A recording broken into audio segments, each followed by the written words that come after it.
Pessoal, boa noite. Vamos lá? Desligando o celular, pessoal de Brasília aí, que eu não falei. Pessoal da TV Ibis, boa noite. Goiânia, Brasília. Então, hoje, nós vamos entrar num assunto muito importante, que é a mecânica da consciência. Nós vamos falar sobre o mundo interior, vamos falar sobre o mundo objetivo, que é esse mundo externo, e vamos falar de como funciona esse mundo interior.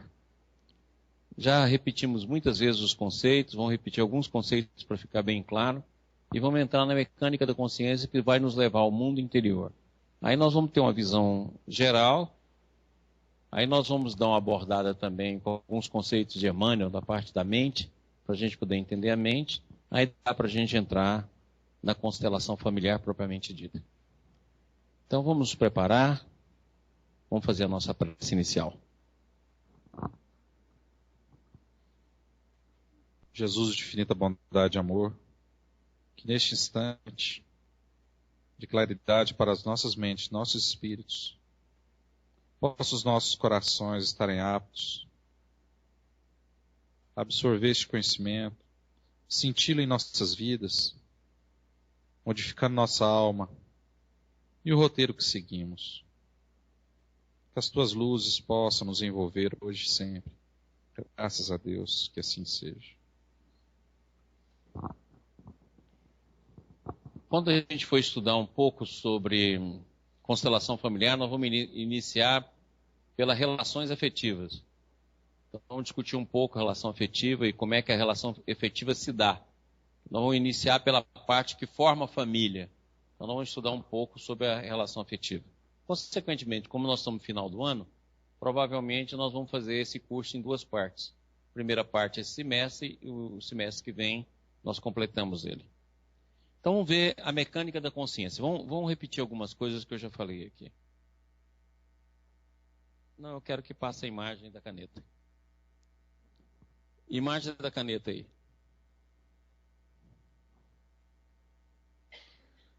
Olha, vamos lembrar os conceitos que a gente já tem dito. A gente chama de espírito, todo mundo já sabe, pela 10ª milésima vez, espírito é Deus, totalidade, unidade e individualidade. Então isso que é espírito, a definição exata de espírito. O espírito é um. Então nós já estudamos isso aqui. Pelo processo da individualidade, houve uma queda. Lembra que essa queda não é espacial. Essa queda é interior. Queda ou contração da consciência. Onde nós fomos formando níveis de consciência. Níveis de consciência individual e, consequentemente, coletiva. Esse nível vai desde o anjo até o espaço. Quando eu falo espaço, eu estou falando de espaço-tempo. Pronto. O átomo, então vamos falar que o átomo está aqui. Esses são níveis de consciência. Em cada nível de consciência vai existir um psiquismo agregado. E quando eu falo psiquismo, eu estou falando a parte consciente e inconsciente de nós mesmos. E esse psiquismo gera personalidade,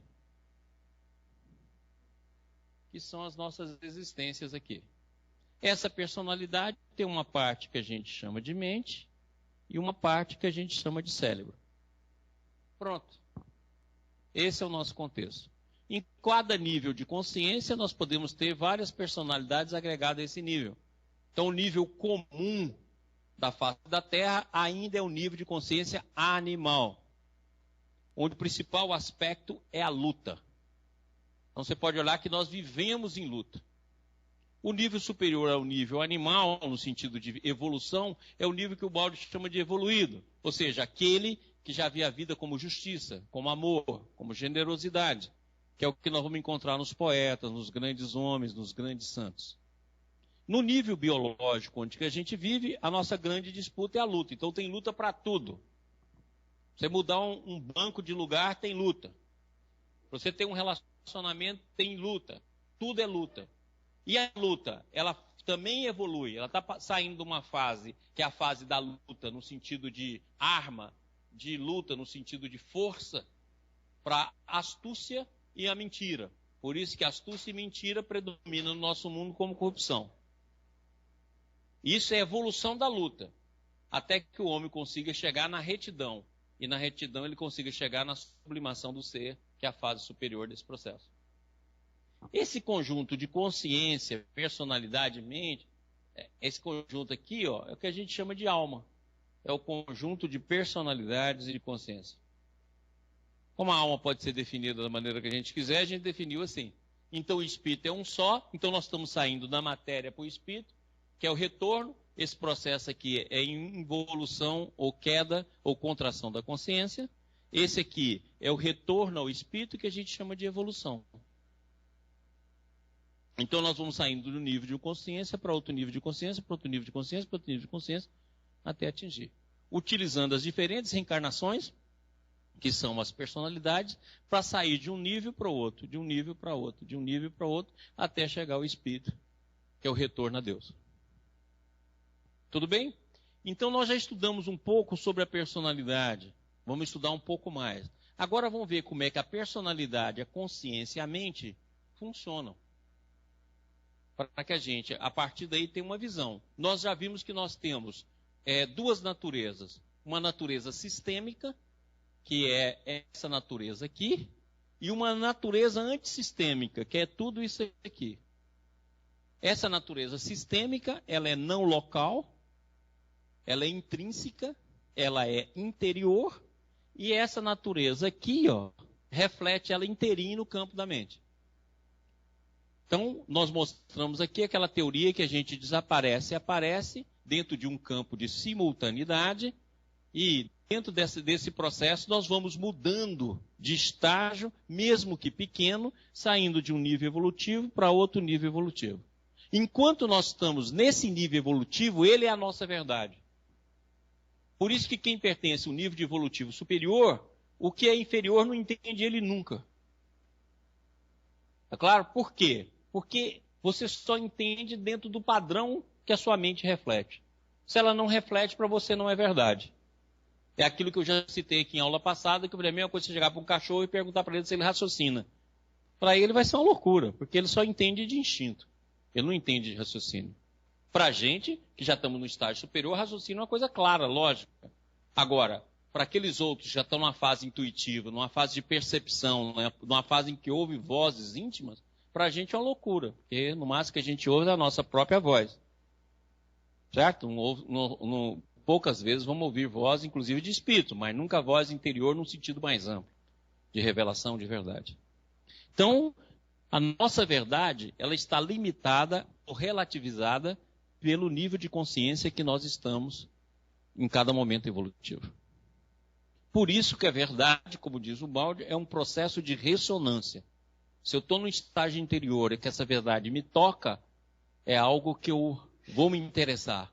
Se não toca, não tem jeito. Por isso que o proselitismo, que se usa com a massa para convencer de uma religião e de outra, é a maior perda de tempo. Só serve para os níveis biológicos inferiores. Certo? Porque o nível biológico inferior é feito homens em série. Então aí é simples. As pessoas vão acreditar em determinadas teorias ou coisa porque é em série. Não vai precisar raciocinar muito e faz parte daquele nível evolutivo. À medida que você vai evoluindo, a religiosidade, que é a questão mais interessante, mais forte na alma. E a religião passa a ser apenas um aspecto temporário, transitório, do processo de adiantamento da religiosidade. Tudo bem? Então vamos ver como é que isso funciona. Se tiverem pergunta, inclusive o pessoal que está na internet, queira nos mandar. Slide.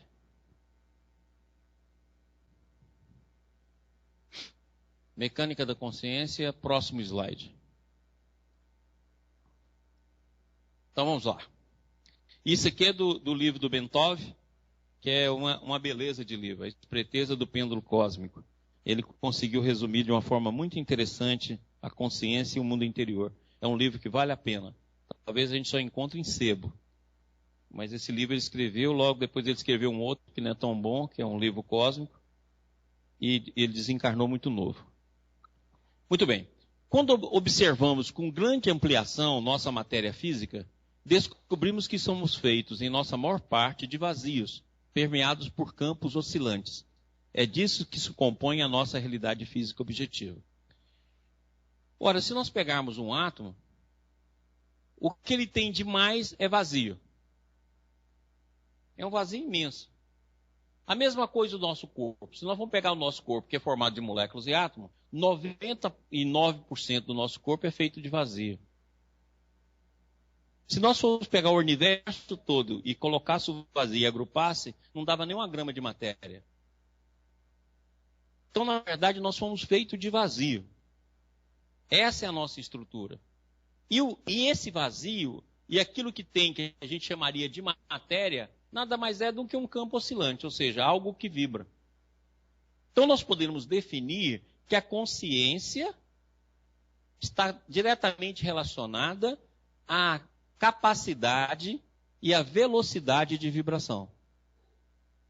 Quanto maior essa velocidade e percepção dessa velocidade, maior a consciência. Então, na verdade, o que define a evolução é a ampliação da nossa velocidade de consciência. Olha que eu não estou falando velocidade da mente, que a velocidade da mente ela vai ser menor. A velocidade da percepção. Eu estou falando a velocidade da consciência, que muitas vezes é inconsciente em nós, mas possui uma velocidade imensa. Então, consequentemente, nós vamos entender aquilo que o Baldi fala tão bem na grande síntese, que o tempo nada mais é do que o transformismo fenomênico. Então, o que seria o tempo? A medida da velocidade de transformação da consciência.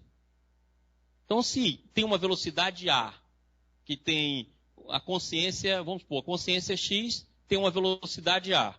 A consciência Y tem uma velocidade B. A diferença entre A e B é o que nós vamos chamar de tempo. Então, consequentemente, quanto maior a nossa velocidade, menor o tempo e menor a existência do espaço. Porque você não se desloca do ponto 1 para o ponto 2. Você já está nos dois, dependendo da velocidade.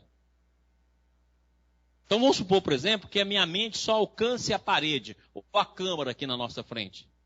Olha, então, o deslocar a minha mente, meu pensamento daqui para lá, vai levar um tempo e vai percorrer um espaço. Agora, vamos supor que minha mente tem uma velocidade muito maior, um espaço muito maior do que a lente aqui dessa câmara. Então, a lente da câmara já está incluso no meu campo de consciência. Então, não existe deslocamento em relação à câmara, vai ser em relação a outros pontos de referência. Porque a câmara aqui, a distância entre a câmara, já está incluso dentro do meu campo consciencial. Entendeu? Porque à medida que a gente evolui, nós vamos nos tornando cada vez mais onisciente e onipresente. E entendeu por que razão a gente já ocupa, só que para nós é inconsciente, a gente não tem percepção, todo o espaço e todo o tempo do antissistema? Nós não temos percepção, mas nós já ocupamos esses espaços. Por quê? Porque, na verdade, nós sofremos uma descida involutiva. Nós não perdemos possibilidades, qualidades e estruturas divinas. Nós contraímos. Da mesma forma que quando você pega uma semente e fala, nessa semente tem um pé de laranja. Nessa semente tem um carvalho. Pega uma semente pequenininha de mostarda. Aqui tem um pé de mostarda que é enorme.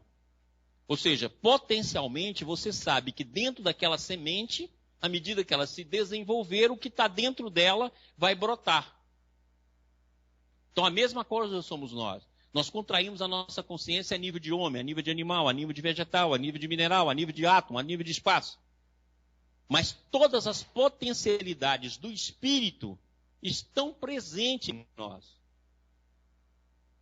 A evolução plantada no solo terreno através de encarnação e desencarnação vai abrindo essa semente da mesma maneira que a terra abre a mostarda, abre o carvalho. À medida que essa semente vai abrindo, potencialmente nós já vamos ocupando o espaço que já estava dentro dela. Porque é interessante, a semente não dá só a árvore, ela dá inclusive a posição da árvore, porque senão a árvore ela tem tudo. E inclusive vai dar o tempo, que vai dar o fruto. Então potencialmente já existe. Então eu posso dizer que a árvore dorme dentro da semente. Então a nossa noção de espaço-tempo e a nossa onisciência onipresente já está em nós. Então, quando Jesus diz, eu e o Pai somos um, ele também tem de ser onisciente e onipresente. Porque como é que ele vai ser um se ele não está na mesma estrutura intrínseca do Pai? Ele poderia dizer, ó, eu e o Pai somos meio. Eu já tenho certas percepções divinas, mas quando ele diz que é um, é sinal que ele já chegou no Espírito. Se ele chegou no Espírito, a percepção dele também é percepção divina. Ou em outras palavras, nós somos espelhos que refletimos a bondade e o amor divino em nós. Então, quando nós fazemos algum ato de generosidade, nós estamos filtrando o pensamento divino. Aquilo que eu já falei, quando a gente chama vida, é a primeira manifestação de Deus em nós. E quando a gente age em termos de generosidade, nós estamos apenas filtrando um conteúdo divino. Então, se nós pegarmos a natureza toda, tudo que nos rodeia, toda a beleza que nos rodeia, que está sendo criada a cada momento, e eu já mostrei isso aqui em aulas passadas, então na hora que um ser como um passarinho, que faz parte da mesma forma que nós, de um campo de consciência, filtra um pensamento divino, aquele pensamento divino torna-se instinto. Por isso que ele vai saber como é que vai fazer a casinha dele, não é virada para o lado do vento, como é que ele vai fazer com a ramagem, como é que ele vai usar o bico para fazer a casa, como é que ele vai constituir a família, como é que ele vai cuidar do ovo. Mas como é que ele sabe disso? Filtragem do pensamento divino a cada momento. E essa filtragem do pensamento divino torna-se coletiva. E no coletivo vira instinto. Assim como nós vamos filtrando o pensamento divino nessa contração e nessa expansão que todos estamos, e transformamos esse filtrar divino em vida, em conhecimento, em verdade, e transformamos em generosidade. Ainda não é amor, porque nós temos momentos de amor, consequentemente momentos de generosidade. Mas no futuro vai ser permanência, vai ser imanência. Nós vamos estar presentes. Então, esse filtrar a generosidade, por isso que Jesus fala, quando pergunta para ele, ô bom mestre, ele fala, não, bom é só o Pai. Porque nós somos seres complementares a Deus. Em Deus está o amor, no Filho está a ação. Então nós somos complementares. Deus é a doação amorosa e nós somos a ação amorosa quando estamos sob a égide da lei divina. Quando nós agimos o contrário da lei divina, é porque o pensamento divino é filtrado em nós e nós usamos em sentido contrário, ou seja, voltado por amor a nós mesmos. A utilização do pensamento divino voltado por amor a nós mesmos dá o que a gente chama de mal. Por isso que não tem como. O mal, você está utilizando carga divina, substância divina. Então não tem como, mais cedo ou mais tarde, esse mal se renova. Então o que Deus utiliza? Como nós estamos num mundo de dualidade, na hora que eu pego o material divino e transformo ele em egocentrismo e transformo em maldade, Deus vai me utilizar como destruidor. Como nós estamos no mundo relativo, que precisa destruir e construir para poder avançar, na hora que eu vou utilizar o material divino, o que eu faço?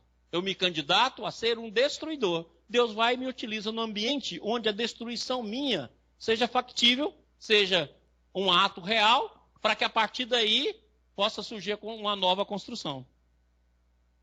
Entendeu? Então eu posso estar na vida como construtor ou como destruidor. Ou como construtor em determinadas áreas e destruidor por outras. Então se eu tenho uma família, e essa família, por exemplo, está agregada sobre determinados valores, sobre determinadas rotinas e sobre determinados aspectos morais. Mas não muda de estágio. Está mais ou menos parada no tempo e no espaço. A tradição, isso vem desde o meu pai me ensinou assim. Essas frases que a gente fala. Minha avó ensinou assim, minha bisavó ensinou assim. Mas, pelo amor de Deus, larga esse povo. Para aprender a fazer as coisas sozinha, abrir o mundo para a sua visão. Aí o que você faz? A família está parada. Ela pega lá, quem quer ser candidato a destruidor? Aí aparece o tchãozinho, bebinho, barrigudinho. Eu quero. Então vem cá e destrói. E aí chega aquele ser que vai lá, xinga a família, briga com a família, estraga a família, separa a família, cria aquele momento todo. Até que alguém apareça como elemento regenerador da família. E vai tentar fazer, então, o tratamento, aquele negócio que a gente pergunta, por que a razão você foi à igreja, foi no centro, eu estava em sofrimento, meu marido estava bebendo. Aí eu vim, aí pronto, aí surge um novo conceito, uma nova visão, uma nova forma para aquela família, e o processo então vai se ampliando. Então você pode trabalhar como destruidor e como construtor. Mas a substância que você vai usar sempre é a substância intrínseca, divina, que subsiste em você na forma daquilo que está na semente.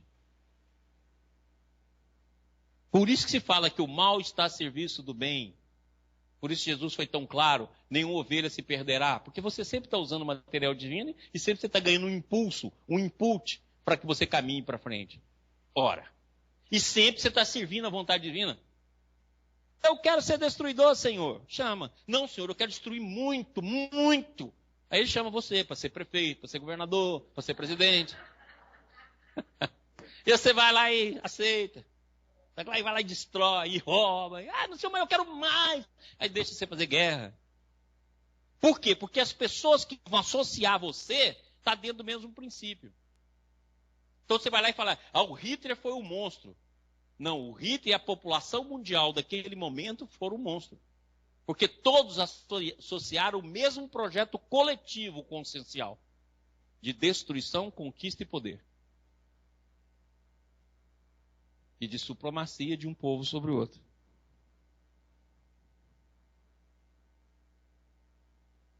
Ok? Então você se candidata. Aí você fala, como é que Deus sabe que eu vou me candidatar? Pela onda que você vive. Aí é fácil definir. Se eu sei a velocidade vibratória onde você se situa, eu sei o potencial que você tem. E a carga que você ainda vai precisar de destruição e de dor para mudar a vibração. Tudo poderia ser feito pelo campo do amor. Mas essa não é a nossa escolha. Então, quando na hora que Pilatos pergunta, Jesus ou Barrabás? Nós escolhemos Barrabás, nós entramos num ciclo evolutivo, onde o predomínio é Barrabás.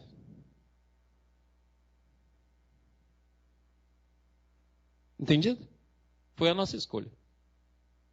Escolha coletiva. Fala, não, mas eu não estava nem encarnado. Mas você está associado no mesmo campo consciencial.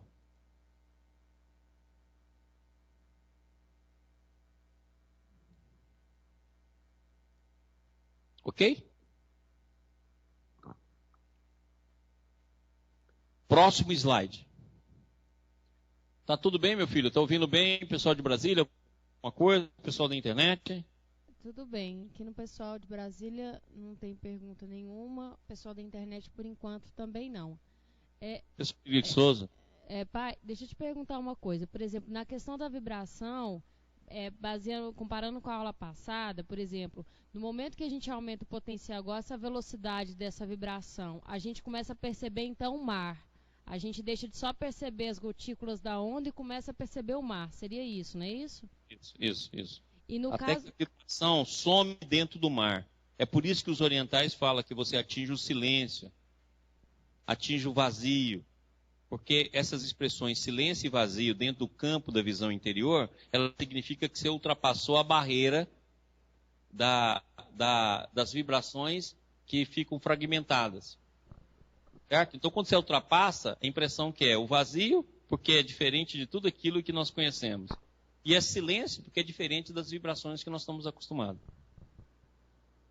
E na questão da vibração, por exemplo, da gente aumentar essa velocidade de vibração para expandir, igual o senhor falou aí, além da câmera, por exemplo, seria mesmo a gente quebrar o condicionamento da memória, que seria o que os discípulos fizeram, por exemplo, que Paulo fez, que quebrou essa questão da memória, de todo dia escolher uma onda diferente. Isso. O grande problema nosso é a memória. A memória é o fator decisivo na evolução, porque sem memória você não tem história. Consequentemente, você não tem aprendizagem. Mas o grande momento nosso é que nós pegamos a memória e transformamos ela em mundo psicológico. Ou seja, a memória, ela não adentra apenas a função que ela deveria exercer, que é de dar-nos continuidade dentro do campo da personalidade. Ela invade o mundo psicológico. Aí ela transforma em melindre, ela transforma em raiva, ela transforma em ódio, ela se transforma em mágoa, ela se transforma em culpa. E aí, quando ela faz isso, você cristaliza seu campo vibratório. É como se você construísse paredes, onde a bola ficasse batendo nessas paredes. E aí você cria uma rotina na sua vida mental e você não muda nada, e você não vê mudança. Então, o nosso grande problema, tanto é verdade, que quando a gente encarna, a memória de vidas passadas desaparece. É uma questão de limitação devido à encarnação, porque a encarnação é uma contração da consciência, mas, ao mesmo tempo, é uma maneira de dar oportunidade ao novo. Porque senão a gente repetiria. Nós ainda estaríamos na primeira encarnação. Ah, você tomou o meu tacape lá, foi lá na minha caverna. Oh, meu filho, já aconteceu 1 milhão. Não, mas você invadiu minha caverna. Estão até hoje brigando pela caverna. Então, o que acontece? Tenta-se tirar a memória psicológica para facilitar o processo evolutivo. Mas não tem jeito, a gente repete. Então a gente tem de entender que esse é o grande processo. A memória é o processo. Então vamos nesse slide. Bem, parece que a realidade real, a micro-realidade, aquela que está subjacente a toda a nossa realidade, sólida, bem comportada e que responde ao senso comum, é feita, como acabamos de testemunhar, de vastidões de espaço vazio, permeado de campos oscilantes, de muitos diferentes tipos de campo, todos interagindo uns com os outros. Então aqui está mostrando as partículas, né? Os gráficos aí do Feynman. Então o que acontece? Tudo, na verdade, é vazio. Isso é interessante a gente ver. Então muitas vezes a gente pensa que a nossa consciência é algo sólido. Quer ver? Dá uma olhada aí para vocês. Essa coisa que fala dentro da mente, que usa a nossa voz como pensamento, é o quê?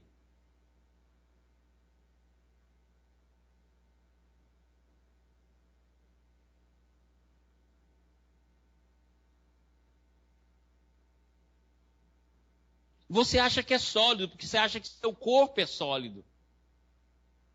Você acha que essa voz que está aí, que a gente chama de consciência, de eu, não passa de fragmento de pensamento. Isso não é você.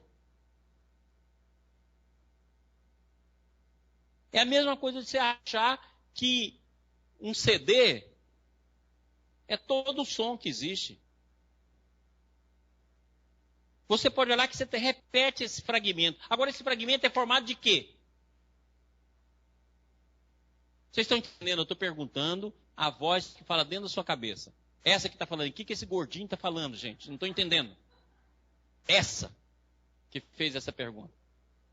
O que é isso aí? Você vê que ela que rege a nossa vida. Eu vou lá na casa de fulano falar para ela tudo que eu quero. Quem é esse que está indo lá na casa da fulana que falou que é para ir lá? Que é isso que fala assim, ah, meu Deus do céu. Fulano já fez isso comigo, ciclano fez isso, meu marido está me traindo. Quem é? Aquela fingida sirigaita. Quem é que fala isso, Jesus? O que ele é? Nós mesmos? Mas o que é nós mesmos? Ele é feito de quê? Gelatina, areia, átomo. O que é feito esse ser que fala na nossa cabeça e que nos governa? Vibrações? E o que é vibrações?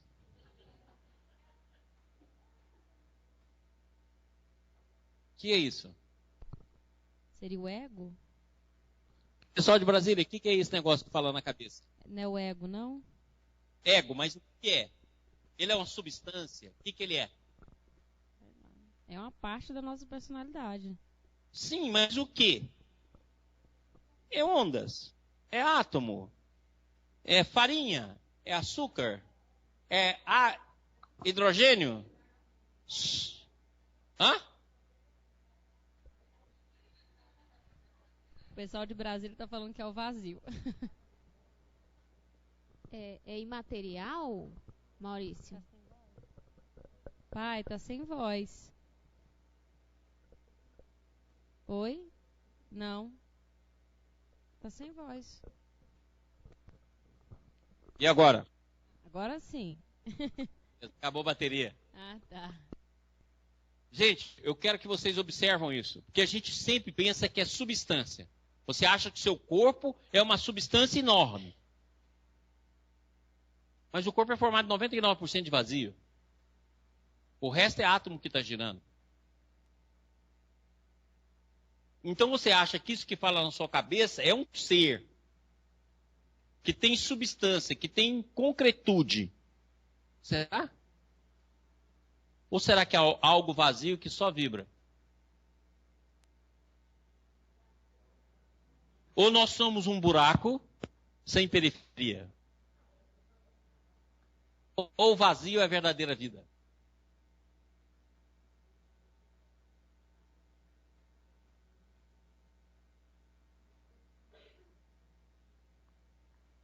É gozado a gente nunca pensar nisso, porque a gente está tão acostumado que a gente é material, que a gente não discute essas coisas.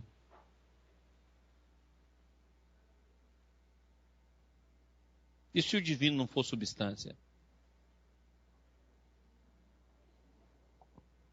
Mesmo quando a gente fala assim, fluido universal, como os espíritas gostam de falar, você pergunta que fluido é isso? É um fluido. O que é fluido? A pessoa fala assim, quando você está dando um passo, eu estou transmitindo energia. O que é energia? É uma fumacinha que sai da minha mão. Não sai não, neném. Quem disse que fumacinha é energia?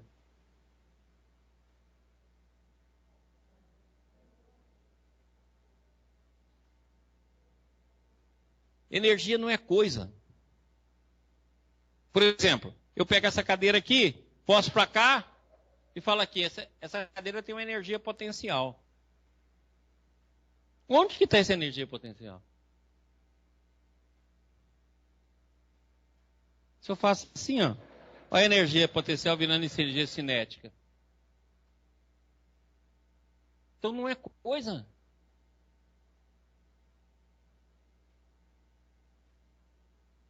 É porque a gente quer materializar.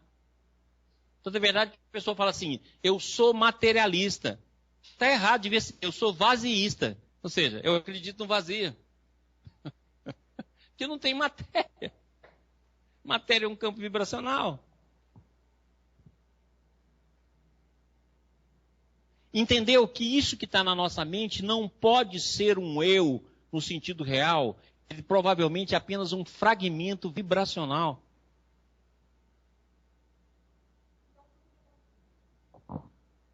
Então, tudo é vibração. Nós já explicamos, nem tudo é vibração. Vibração é antissistema. Tudo é vibração e não vibração, porque também tem o processo do sistema que é não local e é intrínseco, não é vibracional. A parte vibracional, nós estamos mergulhados nela. E a parte não vibracional, a gente nem sabe que existe. Mas é ela que nos impulsiona, que vai surgir em nós como pensamento divino. Então presta atenção, isso que a gente chama de eu é apenas um fragmento vibracional. E esse fragmento a gente condiciona ele pelas imagens. Entendeu agora o que é o trabalho do Bert Hellinger? Ele vai pegar essas imagens e vai ordená-las. As imagens que vai gerar as vibrações são as imagens que estão na nossa memória e na memória coletiva.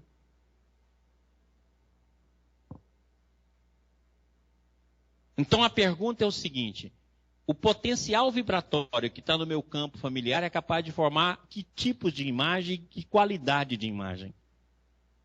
Porque essa vibração que vai incidir e induzir os entes da família, fazendo imagens correspondentes ao passado dos seres que já viveram nele. Então eu posso começar a imaginar, dentro da visão lá do Bert, que nós vamos estudar ainda, que todos os seres que foram magoados, que foram rejeitados, possuem uma alta influência em imagem e vibração dentro do campo familiar. É por essa razão que Jesus foi claro, não resistais ao mal. Porque na hora que você resiste, ele coagula. Na hora que faz coágulo, ele incide e induz os seres que estão em volta. O Jung chega a dizer que a vida que os pais não vivem será vivida por um dos filhos deles. Então o pai lá vai e se fecha. Eu não bebo, eu não fumo, eu não vou para gandaia, eu não faço isso, eu não faço aquilo. Não como um processo de conquista interior, mas como um processo de repressão interior e de julgamento do outro. Daqui um dia nasce um filhinho, o filhinho é bêbado, alcoólatra, sem vergonha, mulherenga, e o pai fica doido. Eu eduquei esse menino no evangelho desde cedo. Olha o que deu. Porque o campo vibratório, ele vai ser muito mais indutivo. E se encontra no ser qualidades semelhantes, ele induz aquele ser. Olha o perigo que é a falsa moral. E é por isso que a gente vê isso direto na nossa vida. Porque a verdadeira moral, aquela que realmente o cara chega nela e transcende, ela é generosa. Ela é amiga. É aquilo que Jesus fala, mulher, eu também não vou te condenar. A igreja não aceita isso, bota lá no finalzinho da passagem. Eu não peques mais. Oh, lasqueira. Se Jesus falou que não ia condenar ela, como é que fala que ela pecou?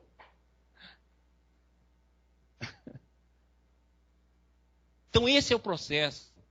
Então por isso que a gente vive nessas repercussões todas. Isso não é o eu. Você pode falar assim, isso é um fragmento de mim mesmo. Como se você pegasse um CD e uma faixa que se repetisse. Olha, não é o CD. E nem o CD é o cantor. E nem o cantor é a música. Tudo é muito mais do que isso. Pois não? Então, quando que são criados esses fragmentos? No processo evolutivo. Você vem lá do mineral, conquistou o instinto. Na hora que você conquistou o instinto, você vai tudo reduzir a nível de instinto. Eu não falei que a consciência cria o mundo a partir do que ela tem? Você reduz em instinto. Na hora que você chega no homem, você tem um monte de instinto querendo agir. Que é o que você adquiriu na evolução. Tá claro? Aí você pega a sensibilidade do vegetal e vai transformar em sentimento. Você pega o instinto do animal e vai transformar em razão. Tá entendido? E pega a presença de Deus em ti e vai transformar em intuição. Aí você fala, o que eu faço? Aí pega a doutrina espírita que fala tão bem sobre isso. Ele vira para você e fala, espírita, amai-vos uns aos outros, instruí-vos. Então, ama, instrui. E fala, e com os outros, o que eu faço para amar? Fora da caridade não há salvação. Pronto, ele te deu as 3 respostas. Com o próximo, que é evolução coletiva, você usa a caridade. Com Deus, você usa o amor. E com você mesmo, você estuda. Estudar o quê? Estudar você, interiormente, e estudar a busca da verdade em qualquer área. Por isso que a doutrina espírita é filosofia, ciência e religião. Ou seja, você pega qualquer coisa com isso aí. Aí você tem um meio. Aí o que você vai fazer? Com estudos, você vai trocar a imagem. Olha bem, aqui nós estamos estudando aqui um assunto. Quantas imagens não têm sendo trocadas aí na sua mente? Oh, meu Deus, eu nunca entendi isso dessa forma. Ah, eu nunca pensei assim. Nossa, eu li isso no livro, me chocou. Nossa, mas que insight que me deu uma ideia diferente. Isso aí é o quê? Mudança de imagem. Você pega um ente familiar que você está o tempo todo brigando com ele. Aí um belo dia você fala, não, meu amor, vem cá, deixa eu te abençoar aqui, te dar a minha bênção, pedir a Deus por você. Aí aquilo ali forma uma imagem diferente no outro. Fala, nossa, que bacana. Aí o que acontece? A partir do mundo interior. Então o que acontece? Aí vai mudando a imagem. Mudando a imagem, muda a ressonância. Mudando a ressonância, muda a vibração. Mudando a vibração, muda o nível de consciência.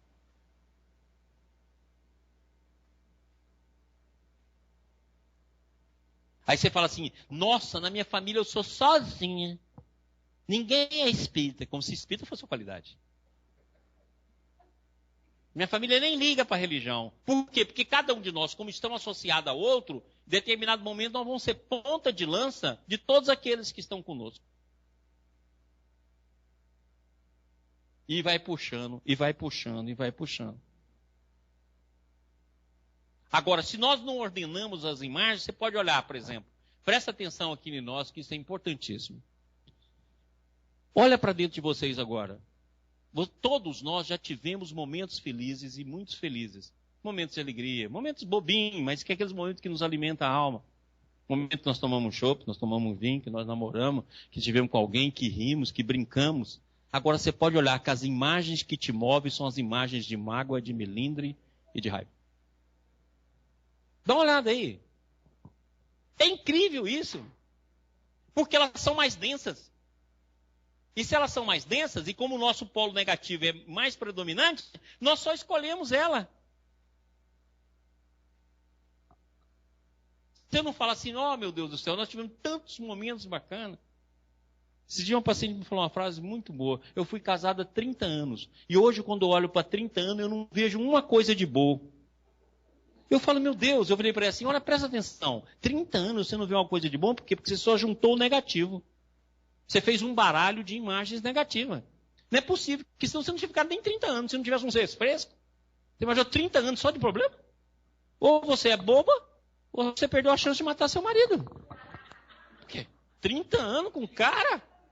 Quem é que aguenta? Então deve ter momentos de alegria, momentos que foram prazer, momentos que foram de descontração, momentos que foram bacanas. Porque senão, se não tiver um refresco e um consolo, como é que você vai 30 anos aguentando o cara?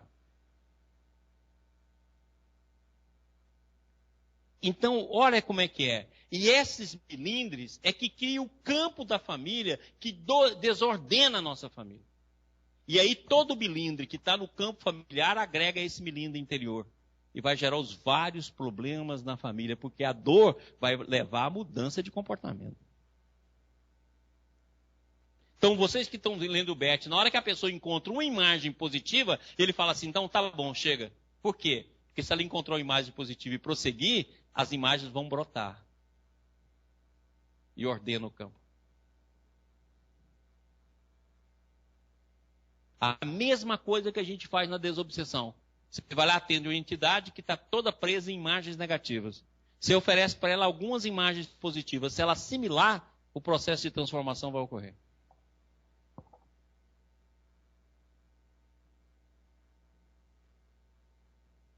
É por essa razão que fala para a gente, começa o dia com oração, começa o dia com meditação, termina o dia com meditação, termina o dia com oração. Para quê? Para você ordenar as imagens.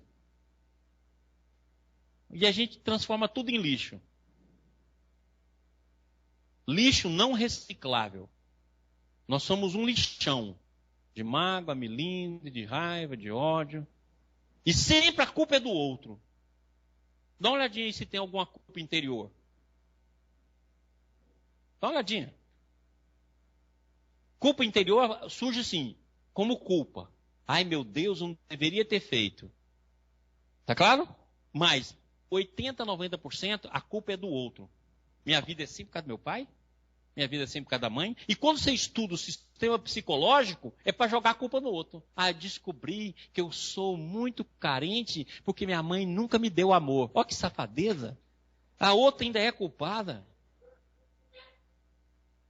Eu descobri que todo o meu problema da minha vida está na minha mãe. Ah, safado. Nem você não. Então você estuda para isso. Aí o outro vai, estuda a reencarnação e fala assim, eu tenho certeza que eu fui inimiga da minha irmã na vida passada. Para explicar a animosidade que você tem hoje. Mas se você sabe que foi inimigo e hoje tem animosidade, você tem que estar correndo para transformar tudo em amor. Aquilo que Jesus fala, reconcilia com o teu adversário. Se você descobriu com o adversário, corre no amor, meu filho. Não, é justificativa para manter a animosidade. Nós já fomos inimigos, então agora, até um matar o outro de novo, o trem não vai resolver. Então você aproveita os avanços que poderia te libertar para poder justificar os passos lentos que você dá na vida. E esse eu que cria tudo isso, o que é? É um fragmento também.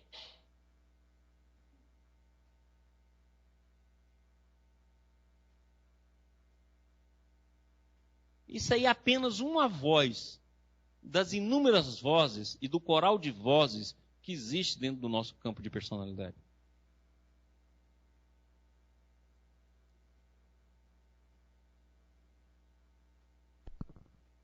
Ok?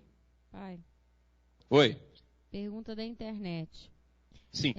Na dimensão da sincronicidade, pode-se quebrar o vazio? Clarionice. Ah, sem dúvida. A sincronicidade já é a percepção das ligações não locais. A sincronicidade é o fenômeno de interação, sem causa e efeito. Então, já é um sinal de sincronicidade, já é a início da percepção dos processos não locais. Então, é uma busca de quebra de condicionamento.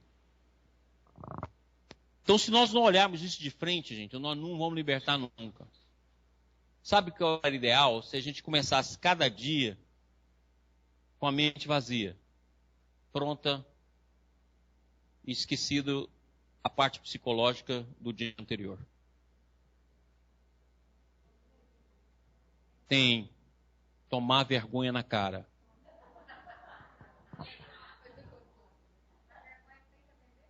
Tem na farmácia da vontade própria. Ninguém quer pagar o preço. Esse é o problema. Pessoal que não está escutando as perguntas, é porque as perguntas não são para vocês, tá bom? Próximo. Nem é bom nem ouvir. Olha aqui que o Bentov fala. A mais ínfima perturbação, num deles, é comunicado aos demais.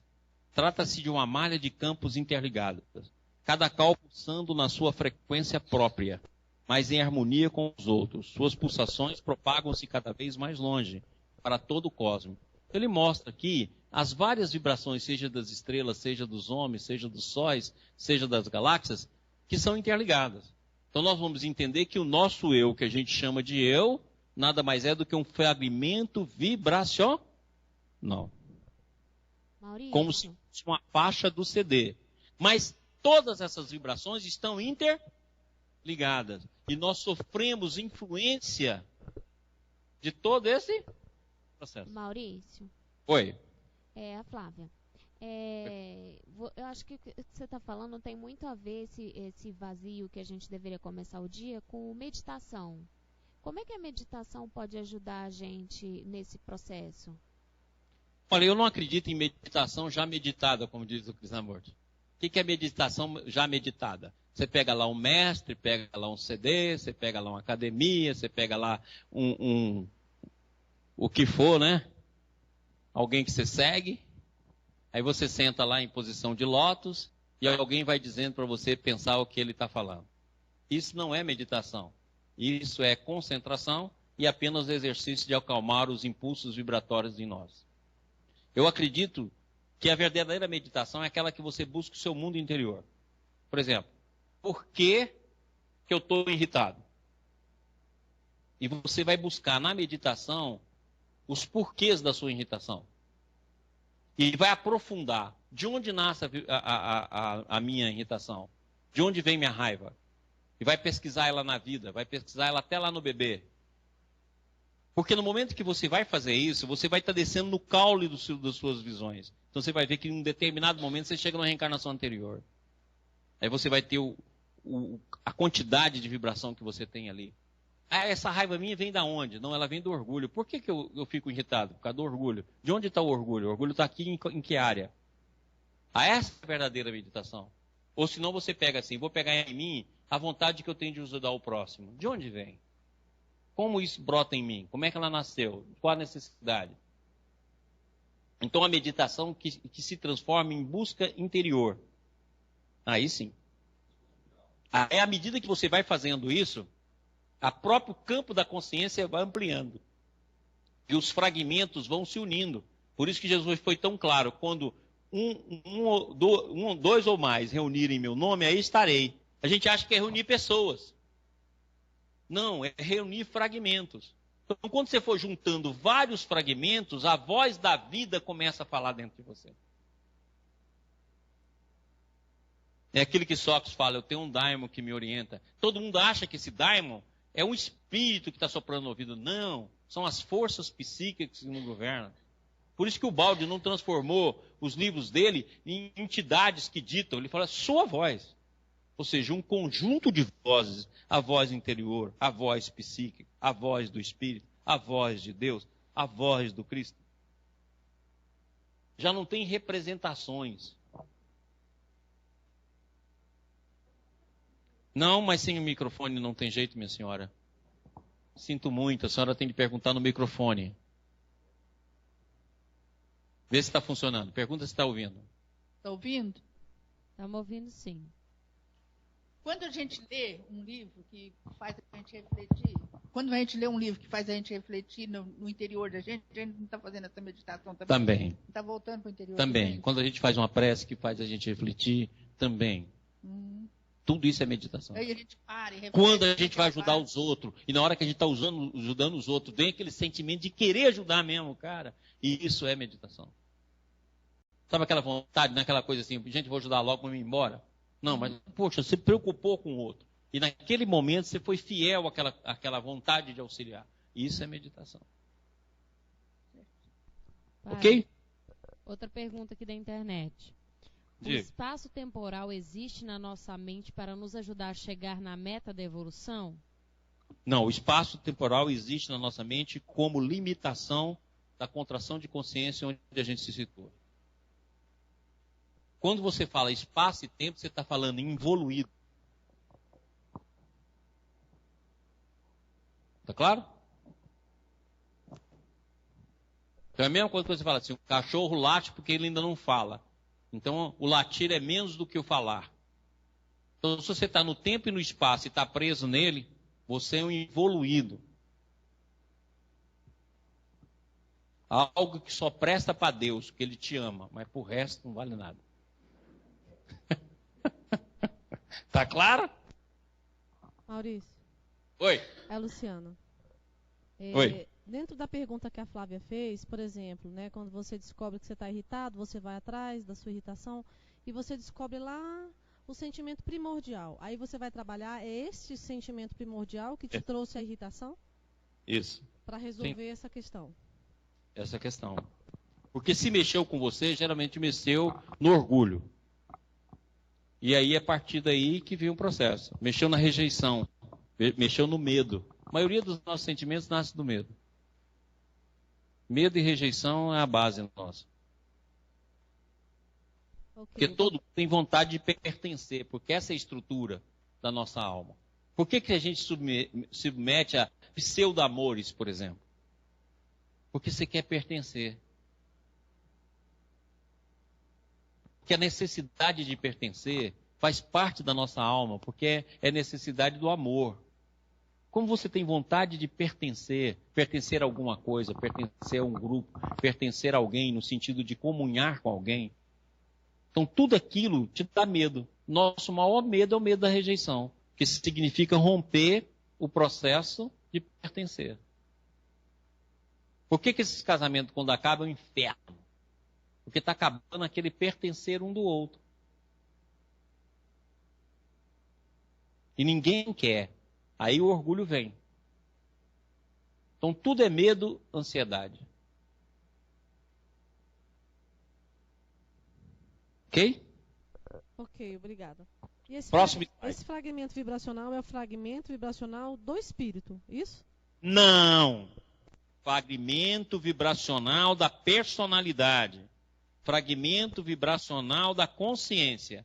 Dentro desse fragmento existem tons do espírito. Ok? Ok, obrigada. Aí quando tem a tomada de consciência da origem... Quem está falando? Eu. Aí quando tem a tomada de consciência da origem ali daquele sofrimento, já muda a vibração? Bacana você ter perguntado isso. Olha aqui. Se o pensamento negativo é substância divina, quando você esmiçua ou pega o pensamento negativo e vai quebrando ele e tirando ele, o que vai sobrar?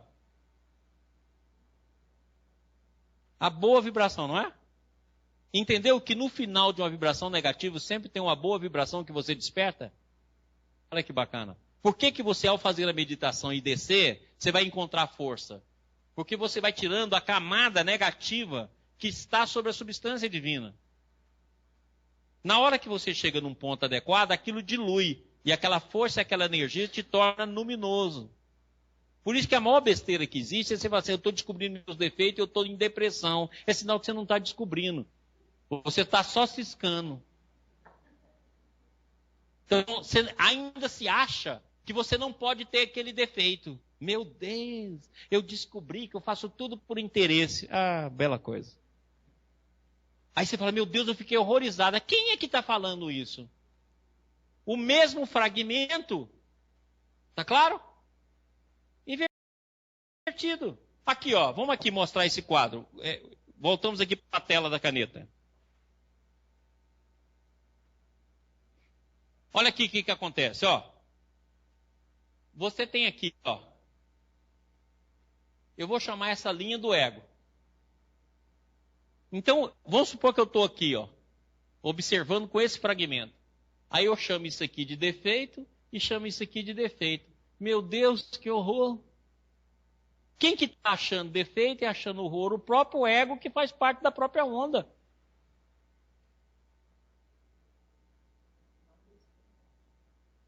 Agora, se eu aprofundo nela sem horror e sem julgamento, o próprio ego vai receber um impacto vibratório.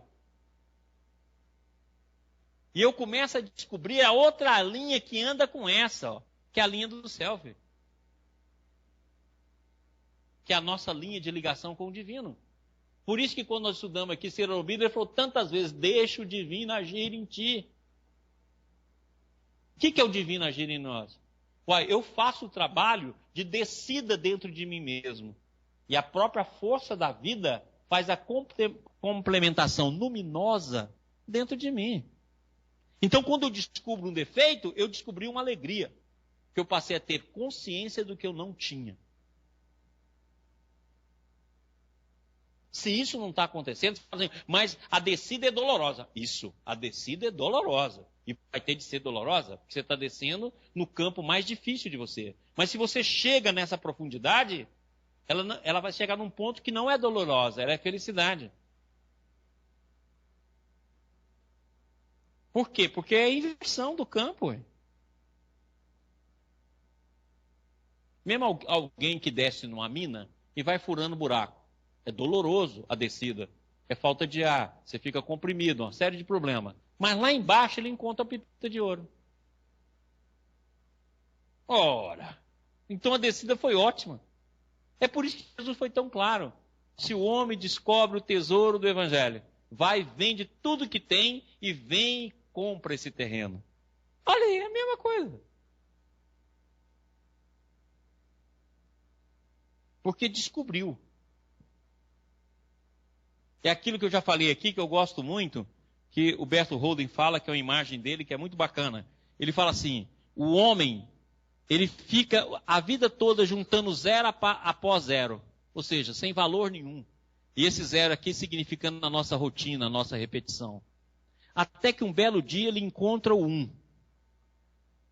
Aí todo zero que vem depois do 1 tem um valor imenso. É 10, é 100, é 1000, é 10.000. Porque ele encontrou 1. Entendendo esse 1 aqui como a verticalização, a nossa ascensão divina. É por isso que Jesus fala que o reino do céu multiplica a 30, a 60 e a 100. Porque é multiplicação. É aquilo que está lá na Gênesis, que todo mundo fala, crescei e multiplicai. Ou seja, tem filho, os idiotas. Ó, crescei e multiplicai. É encontro com um, não é ter filho, não é fazer humanidade. Isso é interpretação para o povo.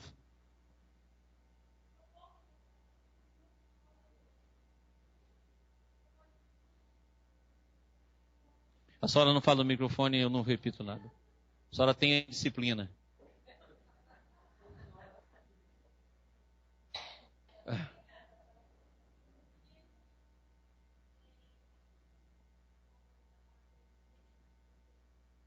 Então vamos lá. Não está lá no Gênesis? Crescei e multiplicai. Então, quando você se encontra com um, que significa a verticalização da vida, do eixo divino, o eixo dentro de nós, o eixo sistêmico, como nós estamos aplicando aqui, tudo aquilo que você conquistar na vida é multiplicação. Então aqui que está, ó, crescei, ou seja, sai do ponto de consciência que você está para um outro ponto de consciência e multiplicai. Ou seja, que isso seja uma ação coletiva.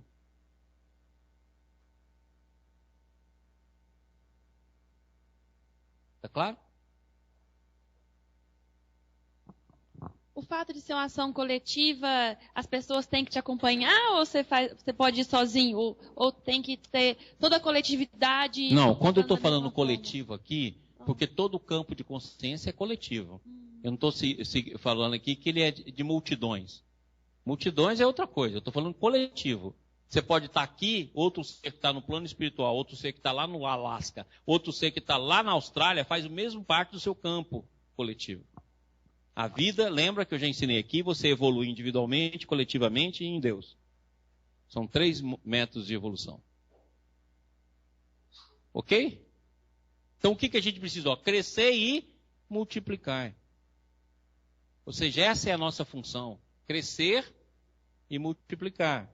E é a mesma coisa que Jesus vai falar. Uns dão 30, outros dão 60 e outros dão 100. E ele ainda fala, aquilo que fizeres de bom, receberás 10 vezes mais. Quer dizer, a lei do céu é sempre de multiplicação, porque a bênção é muito maior do que a ação. Então Deus te dá uma ventania de graça e você faz um pingo de luz. Em outras palavras, você é um desperdício nas contas divinas. Você só dá prejuízo.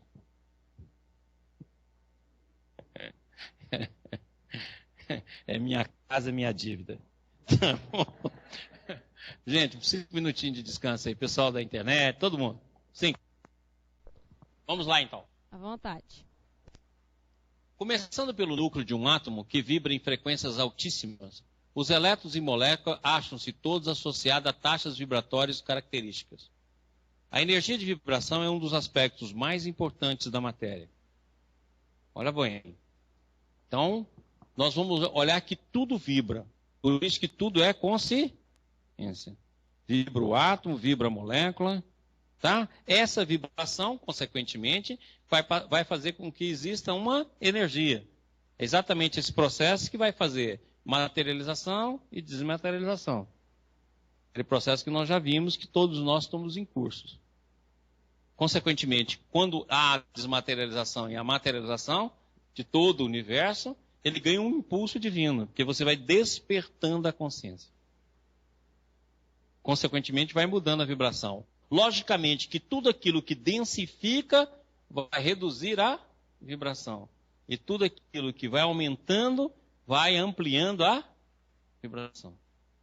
Então daí a razão pela qual é tão difícil permanecer encarnado. Porque na verdade você está reduzindo o seu campo vibratório. E por que a vida faz isso?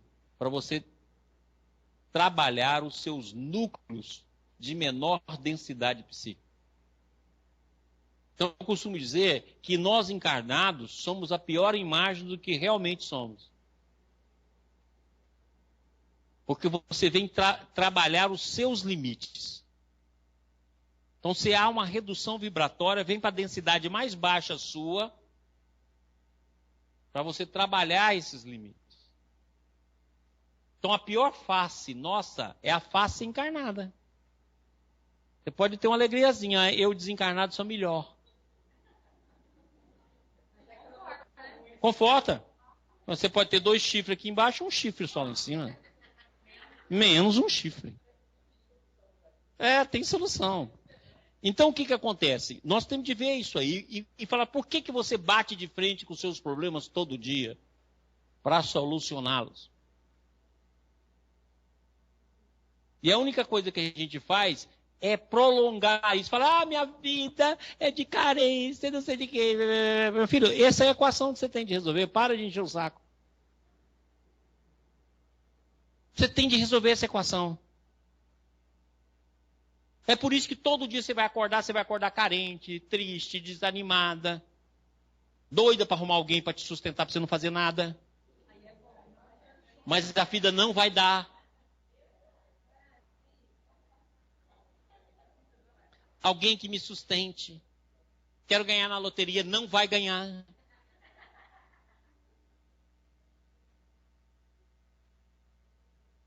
Por quê? Porque você tem de solucionar. Esses são os seus problemas que você tem de solucionar. O seu destino é para solucionar esse conteúdo. E não para você jogar ele nas costas dos outros, não para você chorar o tempo todo, não para você falar, eu não dou conta. Para ter, você não disse isso. Agora, para tirar, eu não dou conta. Então você está aí para resolver. Aí Deus é tão bom que foi criando coisas para te ajudar. O próximo, criou a psicologia, criou o terapeuta, criou o passe, criou a orientação, criou o livro, criou o filme. E não adiantou nada. Criou o trabalho. Para piorar, ele criou o marido. E não adiantou nada.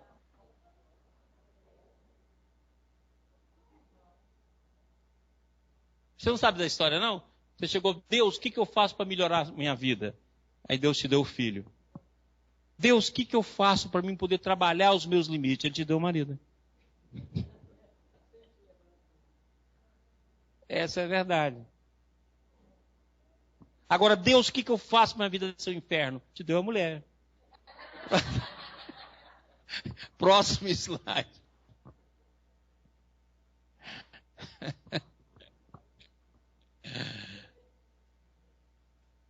Olha lá que bacana. Quando pensamos, nosso cérebro gera correntes elétricas rítmicas. Com seus componentes magnéticos, eles se espalham pelo espaço, a velocidade da luz, como fazem as ondas elétricas, e os sons produzidos pelos nossos corações. Pronto! Então, quando nós pensamos, nós geramos fragmentos vibratórios que é semelhante à corrente elétrica. Olha aí, chegamos na pergunta inicial da aula. Por isso que os espíritos falam, principalmente André Luiz, que o pensamento é uma corrente eletromagnética. Tem gente que discute isso. O próprio livro anterior que nós tivemos aí, coisa discute essa questão de vibração. Porque esquece que são duas estruturas. A estrutura mental pertence ao antissistema. A não vibracional é do nosso mundo intrínseco. Mas o sistema é formado de vibrações que vão ampliando. Então, nós temos de estudar que o eletromagnetismo, ele tem um espectro da luz infravermelha, da luz que a gente vê, chamada luz branca, e da luz ultravioleta. Mas depois da ultravioleta, você tem um espectro do pensamento. Tá claro? Nós podemos chamar de ultrapensamento, de pensamento comum e de infrapensamento. Infrapensamento é que nós vamos encontrar nos animais superiores. Pensamento comum é esse que vagueia na nossa mente. E o ultrapensamento é aquele que nós vamos saindo para a supramente, como dizia lá o nosso Cira Lombeno. Ou superconsciente, como diz o Baldi e André Luiz. Ok? Então, tudo é eletromagnetismo, em diferentes fases vibratórias.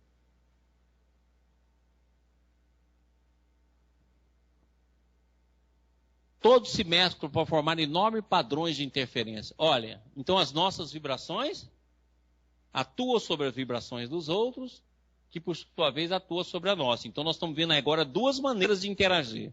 A maneira sistêmica, que é não local, não vibracional, intrínseca, já está em nós. Né? E a vibração sistêmica, que é formada da vibração mental no nosso caso, além das vibrações dos átomos, etc, etc, e que interage um com o outro. Então, de qualquer maneira, seja no sistema ou no antissistema, nós formamos um campo coletivo em tudo. É aquilo que eu já repeti tantas vezes aqui, que Emmanuel fala no livro Pensamento e Vida. Milhares de pessoas te expressam e você expressa milhares de pessoas. Então, aquilo que nós temos que começar a entender, que eu já falei aqui várias vezes, o pensamento é uma força coletiva, ele não é individual. Individual porque você pega o fragmento e pinta com a sua cor memorial. Aí você acha que você está pensando só por você. Não, pensamento é uma força coletiva como o ar.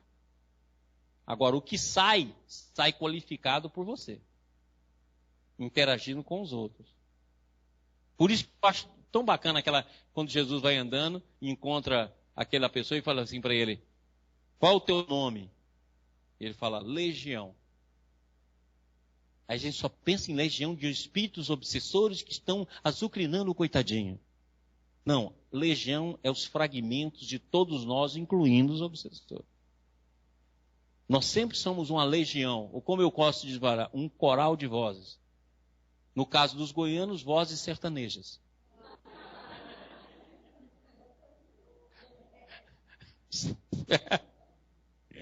Rimando flor com amor. Pai, Oi. pergunta da TV Web. Se pudéssemos sair do cárcere tridimensional do nosso cérebro, experimentaríamos o tempo desde outra dimensão e veríamos então a decisão que vamos escolher? Ah, sem dúvida. Porque quando você sai do mundo onde você está, você tem uma velocidade maior. Então você é capaz de ver em que padrão vibratório você está. Nesse padrão vibratório é o máximo que alcança. Então, esse negócio de prever futuro é a coisa mais simples do mundo. A gente pode entender isso agora. Por exemplo, se eu tenho uma rádio que atua em determinada frequência, você sabe até onde você vai escutar essa rádio. Então não adianta, ela tem uma frequência. Você fala, não, essa frequência dá para ouvir em tantos quilômetros quadrados, a partir daí o sinal vai desaparecer, e a partir daí, muitas vezes, vai pegar alguma coisinha. Porque, lógico, se é vibração, se espalha pelo universo. Ora, se eu sei o alcance vibratório, eu sei até o que você pode fazer. Aí você fala assim, não, mas eu não posso mudar? Pode, mas ele precisa de uma criatividade enorme. E isso é raro entre nós. É por isso que as profecias podem errar. Porque em determinado momento, um conjunto de seres optaram por outro caminho.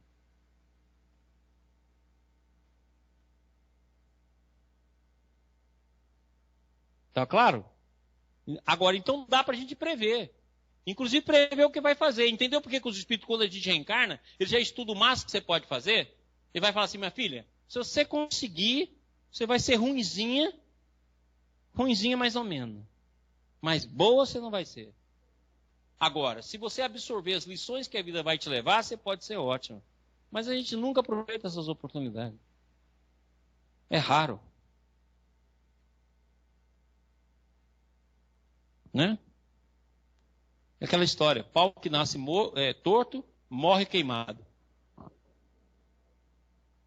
Próximo.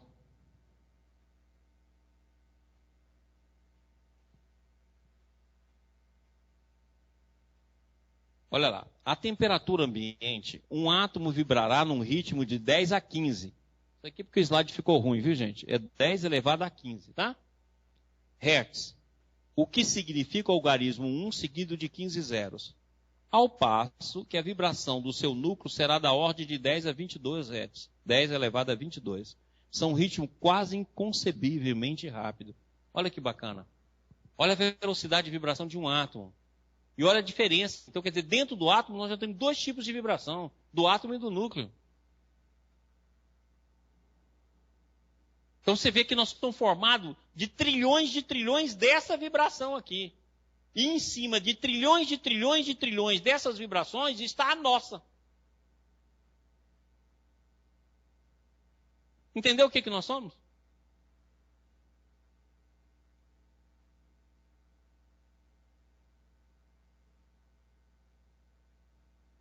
Então você imagina, se nós soubéssemos aproveitar a energia que existe num homem, nesse campo vibracional atômico, dava para iluminar o planeta, só para vocês terem ideia.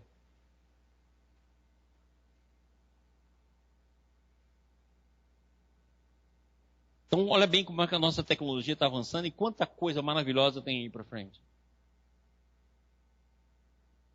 Então tudo isso é vibração. Em cima dessa vibração está a vibração mental que comanda tudo isso. E intrinsecamente a essa vibração está a vibração do espírito que refaz e faz tudo isso através do campo de informação.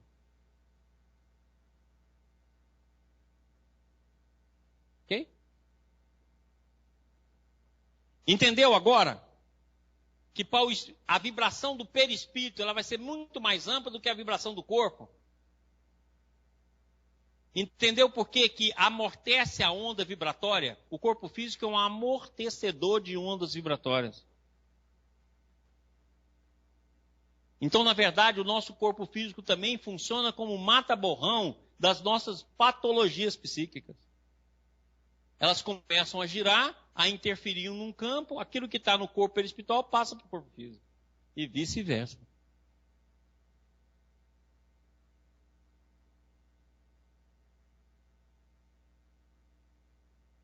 Então, a nossa doença pode também ser um caminho de estudo psíquico e de cura.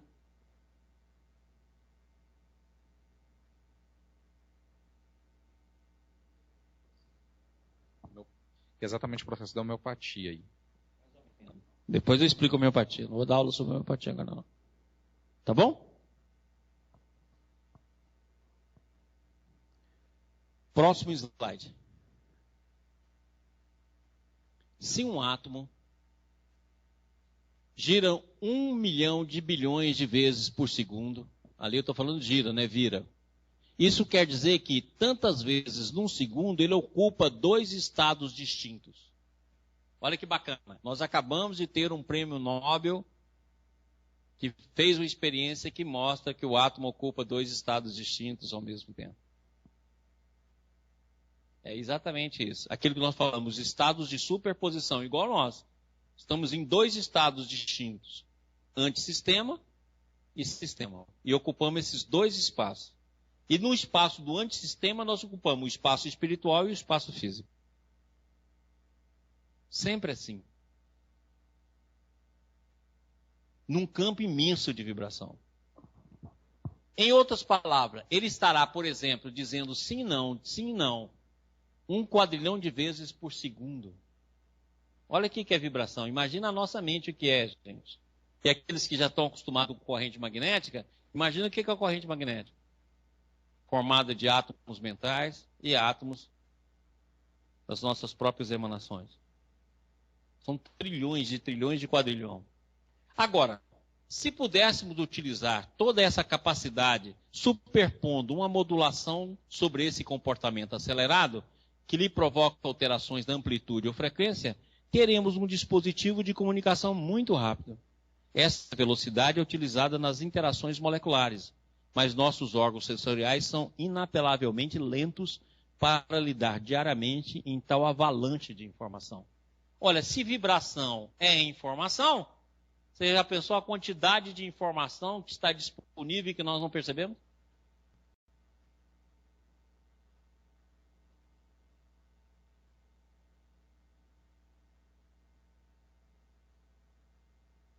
Quando ele fala assim, não, ele está falando de um bit de informação. Então, tudo pode ser transformado em informação. Na hora que eu tenho uma vibração do átomo, eu estou tendo uma informação sobre esse átomo. Entendeu que você recebe trilhões de informações e você, pelo campo mental, só filtra algumas, que geralmente são as mesmas, no campo do condicionamento? Então você poderia receber vibrações para todos os seus problemas e soluções para todos eles. Você não capta, porque você ama o problema. É aquilo que o Bert fala. Quando você vê uma pessoa falando muito do seu problema, porque ela não quer resolvê-lo.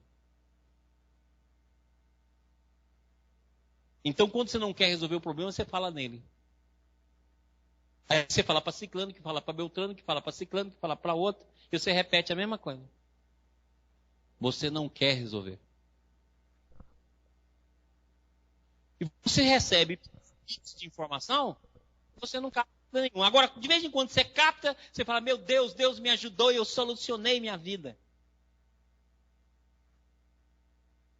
E Deus fala, meu filho, eu já estou te ajudando há tanto tempo. Eu gastei de bits de informação. Você não foi mole. Pai. Oi. Pergunta da internet. O conceito do tempo na Bíblia coincide com o conceito de Einstein? Não. Lembra que sim, se é conceito, vai depender de quem lê. Né? Conceito é algo que você exprime no seu nível de consciência.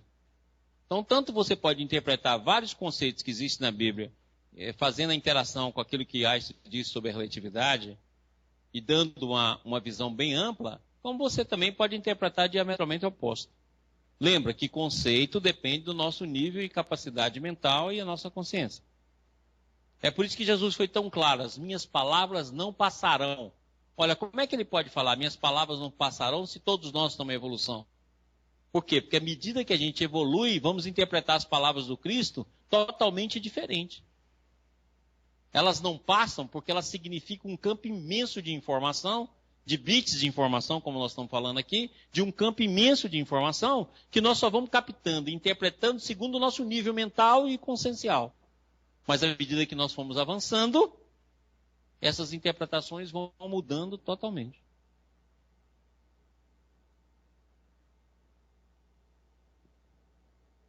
Próximo.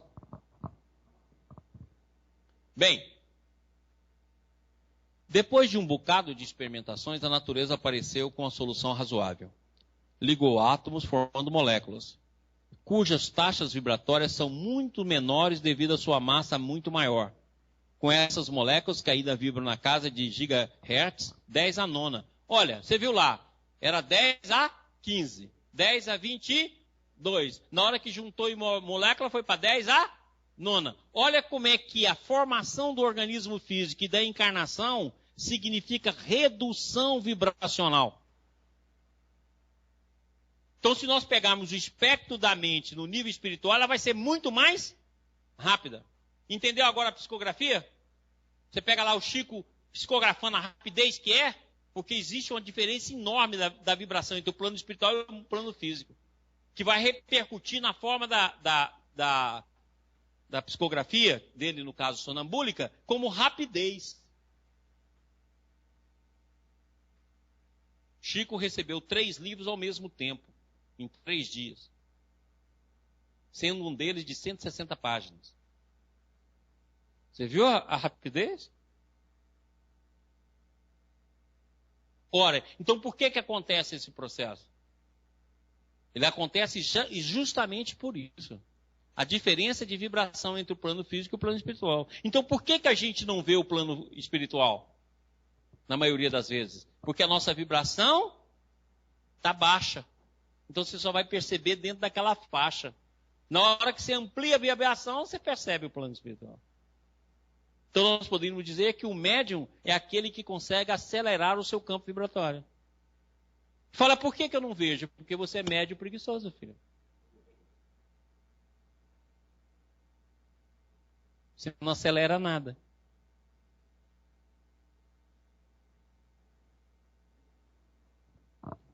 Com essas moléculas que ainda vibram na casa de gigahertz, constrói células vivas que são os componentes básicos de todos os organismos. Depois vieram os neurônios, que são as células nervosas especializadas. Resultou daí um sistema nervoso rudimentar que traduziu a entrada sensorial numa espécie de código Morse, lento, de ação e repouso.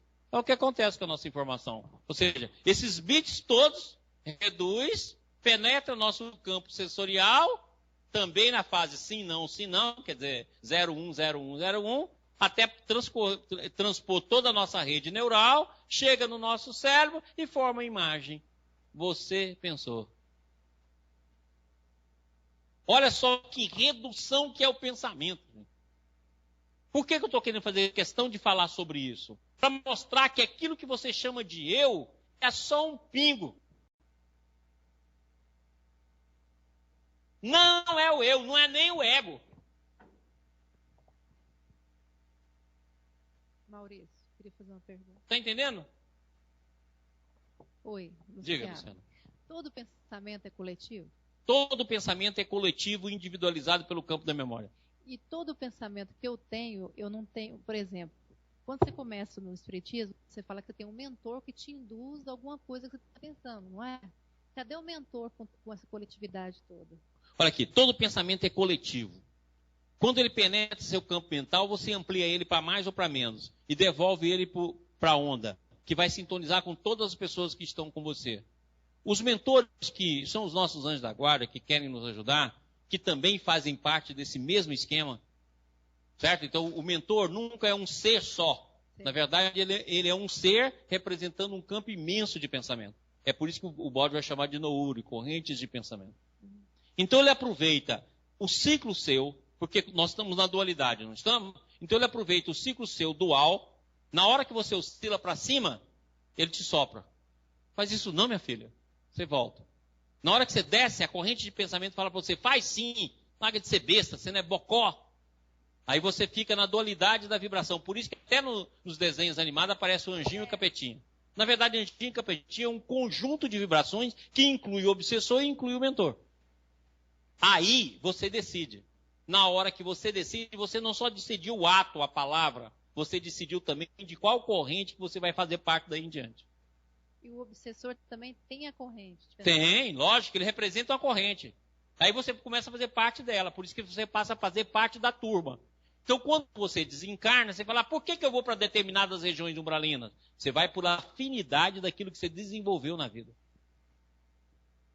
Você fala, não, mas eu queria morrer e ir para o céu, para a colônia. Faz o bem, minha filha. Faz parte, arruma outra turma.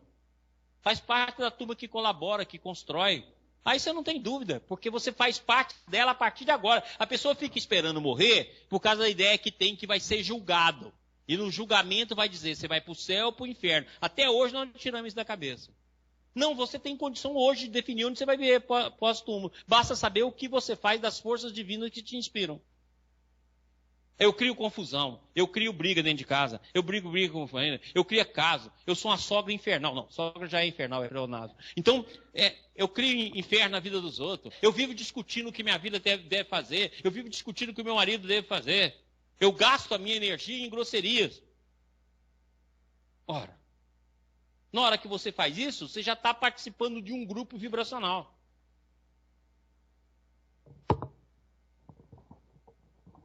Por isso que, ao desencarnar, você vai para o campo psíquico da somatória da sua vida.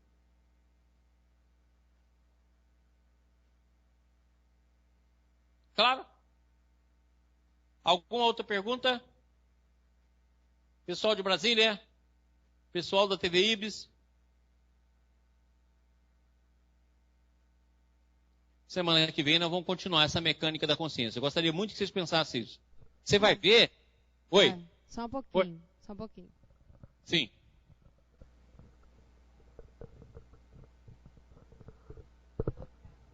Maurício, é Flávia. Oi.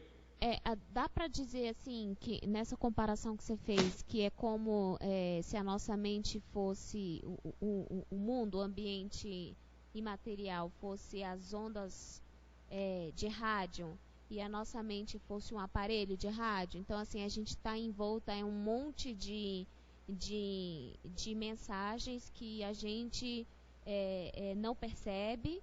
E a gente só percebe quando a gente liga o nosso rádio e sintoniza em determinada frequência. E a gente sabe que aquele som que a gente está ouvindo não é produzido por nós, né? Na verdade, a gente está captando algo que está no ambiente. É mais ou menos isso? É exatamente. E você podia acrescentar que na hora que o som chega em você, você coloca nele o seu timbre. Tá claro? Assim como fosse uma imagem de TV. Na hora que ela chega na TV, conforme a capacidade da TV, ela vai gerar uma imagem mais pura ou menos pura, com mais ruído ou menos ruído. Tá claro? É onde você emprega essas características. Aí essa onda sai da TV e vai impregnar outras pessoas. Aí a sua característica também se espalhou, juntando com a característica de outros. Ou tanto no sistema como no antissistema, nós estamos interligados. No sistema, pela ligação no local, pelo processo intrínseco do espírito. E no antissistema, pela vibração do pensamento. Todo pensamento é coletivo e se individualiza dentro do campo da nossa vida. Vou te dar uma ideia. Eu posso dizer que todas as letras do alfabeto é coletivo, não posso? Todas as letras do alfabeto são coletivas. Agora, cada povo e cada cultura escreve de uma maneira, utilizando o mesmo alfabeto, com pequenas variações. Certo? Estou falando do mundo atual. Então presta atenção. As letras são a mesma. Olha os grupos usando as letras de maneira diferente. Ou seja, são os grupos, são os campos comuns de vibração. Certo? A coletividade que se une em torno de um mesmo conteúdo. Agora, a maneira como eu vou escrever uma carta Eu vou utilizar o mesmo alfabeto, vou utilizar a mesma língua do qual eu faço parte, vou utilizar a mesma tradição do qual eu estou montado, mas vou colocar características minhas e assuntos meus nessa carta. Entendeu o pensamento? Ele é coletivo, ele é de grupos, certo? Mas ele é também individualizado.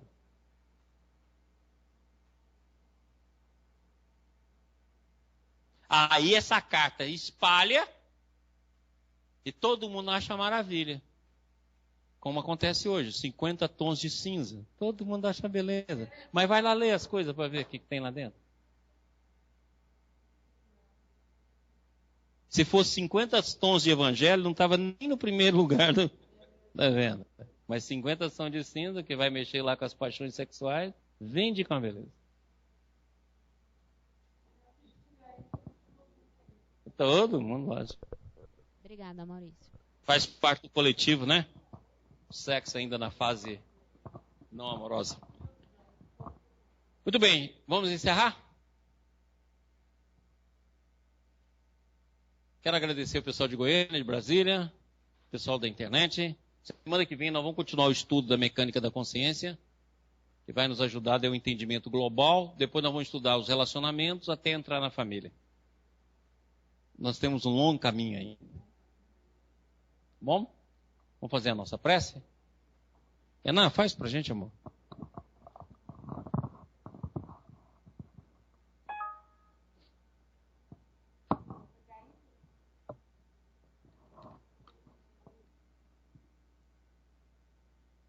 Elevemos então os nossos pensamentos até o Cristo Jesus, suplicando-te, Mestre de infinito amor e bondade, que nos socorra nas nossas ignorâncias, nas nossas limitações, ajudando-nos a fazer com que o aprendizado que estamos recebendo possa frutificar nas nossas vidas, elevando as nossas almas a outros níveis de entendimento.